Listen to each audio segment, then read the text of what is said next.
Indian English school Farkiya YouTube channel में आप लोगों का बहुत बहुत स्वागत है। आज के इस वीडियो में हम लोग ये जानेंगे कि एमएनसी क्या होता है और एमएनसी जो है इसकी ख़ास बातें क्या क्या होती हैं, यानी कि इसके अंदर में कौन कौन सी ख़ास बातें हैं। और उसके बाद में हम लोग ये जानेंगे कि एमएनसी के फ़ायदे क्या हैं। ये बहुत ही मुख्य सवाल है कि एमएनसी के फ़ायदे क्या हैं। उसके बाद में हम लोग ये भी जानेंगे कि एमएनसी के नुकसान क्या हैं। साथ साथ में हम लोग जानेंगे आज के इस वीडियो में कि भारत में बड़ी एमएनसीज के उदाहरण क्या क्या हैं, कौन कौन से हैं। उसके बाद में इसके अलावा भी मैं अलग से आपको बहुत सारी इन्फॉर्मेशन देने वाला हूं आज के इस वीडियो में। तो आप लोग इस वीडियो को शुरू से लेकर के आखिर तक ज़रूर देखें ताकि आपको हर एक बात समझ में आ जाए कि एमएनसी क्या होता है और इनके अंतर्गत में जितने भी प्रश्न आते हैं सभी प्रश्नों पर डिस्कस होगी। तो आइए आज के इस क्लास की शुरुआत करते हैं। यहाँ देखिएगा कि एमएनसी का फुल फॉर्म है मल्टीनेशनल कॉरपोरेशन, यानी कि एमएनसी को हम लोग कहते हैं मल्टीनेशनल कॉरपोरेशन, यानी कि बहुराष्ट्रीय कंपनी। ऐसे कंपनी जो एक देश में रजिस्टर स्थापित होती है, यानी कि ऐसे कंपनी जो एक ही देश में रहती है लेकिन उनकी जो शाखाएं हैं जिसे ब्रांचेस कहते हैं, ब्रांच हैं फैक्ट्री या दफ्तर कई देशों में होते हैं, उन्हें एमएनसी कहा जाता है। जैसे कि कोई एक कंपनी है, जैसे टाटा कंपनी हुआ या इसके अलावा दीगर कंपनियां हैं, तो उसका जो मुख्य ऑफिस होता है ना एक ही देश में होता है और बाकी जो देश में होता है ना वो क्या होते हैं कि उनकी शाखाएं हैं, उनकी ब्रांचेज हैं, तो उन्हीं को हम लोग कहते हैं एमएनसी। अच्छा, इसके बारे में कुछ ख़ास बातें हैं उसको ध्यान में रखिएगा। नंबर 1 में है कि मुख्यालय, जिसे हेड ऑफिस कहते हैं।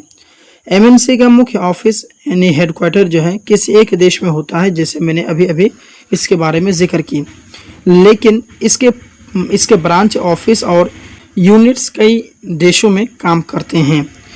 और दूसरा जो पॉइंट है वो ये है कि उत्पादन और सेवा, जिसे कहते हैं प्रोडक्शन एंड सर्विस, इसके अंतर्गत में कुछ पॉइंट्स हैं, इसको भी ध्यान में रखिएगा कि ये कंपनियां अलग अलग देशों में फैक्ट्री लगाकर या ऑफिस खोलकर प्रोडक्ट बनाती है या सेवाएं देती हैं, जैसे कि दवा बनाना, कारखाना बनाना, कार बनाना, आईटी सर्विस देना आदि। ये सभी हो गया। उसके बाद में पूंजी निवेश जिसे कहते हैं इन्वेस्टमेंट, यानी कि एमएनसीएस अपने बिजनेस को बढ़ाने के लिए अलग अलग देशों में करोड़ों अरबों रुपए का निवेश करती है।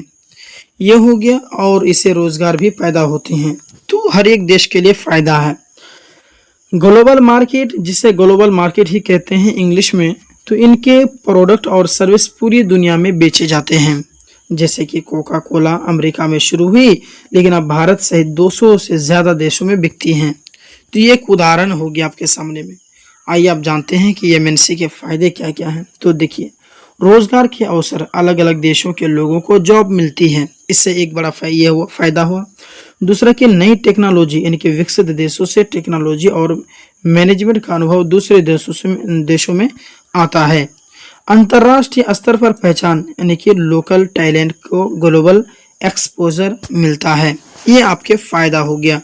अब आइए जानते हैं कि एमएनसी के नुकसान क्या क्या हैं। तो देखिए, प्रॉफिट बाहर जाता है, यानी ये कमाई का बहुत बड़ा हिस्सा उस देश में जाता है जहाँ कंपनी का मुख्यालय है। ये एक नुकसान हो गया कि अपने देश का पैसा जो है किसी दूसरे देश में जाता है जहाँ पर इसका मुख्य ऑफिस है। लोकल कंपनियों पर दबाव, यानी कि बड़ी एमएनसी की वजह से छोटी लोकल कंपनियां का बिजनेस जो है कम हो जाता है, और ये सही भी बात है। उसके अंदर अगला जो तीसरा जो नुकसान वो है कि संस्कृति पर असर, यानी कि लोकल संस्कृति पर विदेशी संस्कृति का प्रभाव पड़ सकता है। ये हो गया। ये बहुत बड़ी जो है 3 नुकसान थे। अब आइए जानते हैं कि भारत में बड़ी एमएनसी के उदाहरण कौन कौन सा। देखिए, गूगल हो गया, माइक्रोसॉफ्ट हो गया, अमेजन हो गया, आईटी और टेक्नोलॉजी एक बहुत बड़ी उदाहरण एमएनसी का है। एमएनसी जैसे कोका कोला हो गया, पेप्सी हो गया, है ना, ये आपके एमएनसी कंपनियां हैं। उसके बाद में अगला जो पॉइंट है वो ये है कि टोयोटा या फिर आप कह सकते हैं हुंडई कह सकते हैं ऑटोमोबाइल जो है। उसके बाद में अगला जो पॉइंट है वो ये है कि एफएमजीसी, ये सभी जो हैं आपकी एमएनसी की, भारत में जो है एमएनसी की बहुत बड़ी कंपनी की उदाहरण हो गया। आसान शब्दों में आपको अगर बताना चाहें तो ये एमएनसी जो है ऐसे कंपनी हैं जो एक देश में शुरू होती हैं लेकिन कई देशों में बिजनेस करती हैं, उन्हीं को आप कह सकते हैं एमएनसी।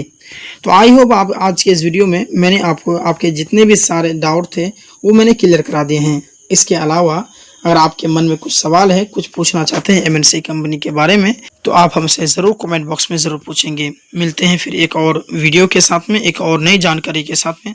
तब तक के लिए धन्यवाद।